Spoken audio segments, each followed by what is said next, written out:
Now, I know we're focused on the tour, but you have been working on new music. Yeah. Okay. What can we share? Let's talk about the new music. You're excited about it. I'm so excited. You saw I just lit up. Yeah. I got back in the studio right after Freak Show came out, and I just I felt like I had more to say. I'd spent all this time doing Freak Show, but sometimes getting a record out can be, grueling. It's like some of that music I'd been sitting on for way too long, and and the process of getting everything papered and cleared and, strategically promoted and marketed and then planned to release and the windows of, and anyway, by then I was just like, I wanted to get back in the studio immediately. I worked with this producer, Rodad McDonald, and he did Adele's first album. Yep. He did the XX.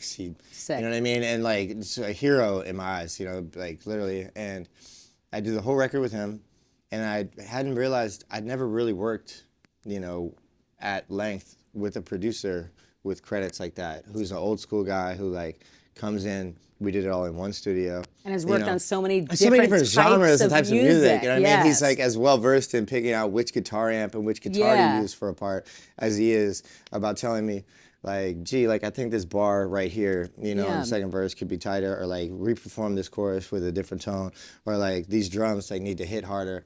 He gets hip hop as he gets rock, as he gets like, music, like everything, just music. Yes. And I always felt like I believed people like that existed. And it was really refreshing to get to meet him and work with him and become friends through the whole thing. Because, I happen to rap, and hip hop was absolutely, that's the culture that I grew up in and love, and that's the music I love. But I also love a lot of different types of music and am inspired by, and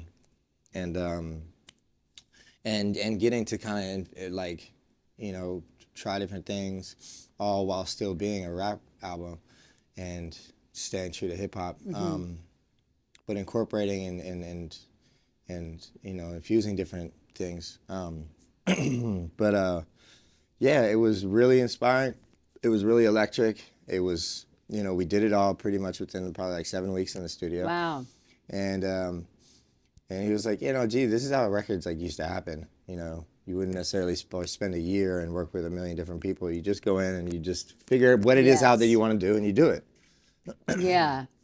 It's very special when you connect with someone like that from a chemistry perspective, because that's when a different kind of art comes through. Yeah. Yeah. And if the fact that you guys did a whole album together, wow. Yeah. And is this the first time that you've done that?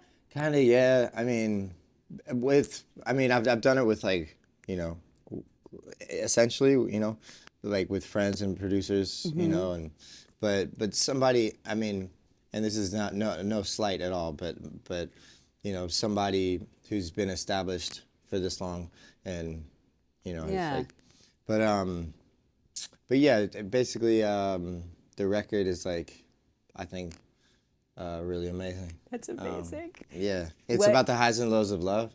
Okay. It's called Helium.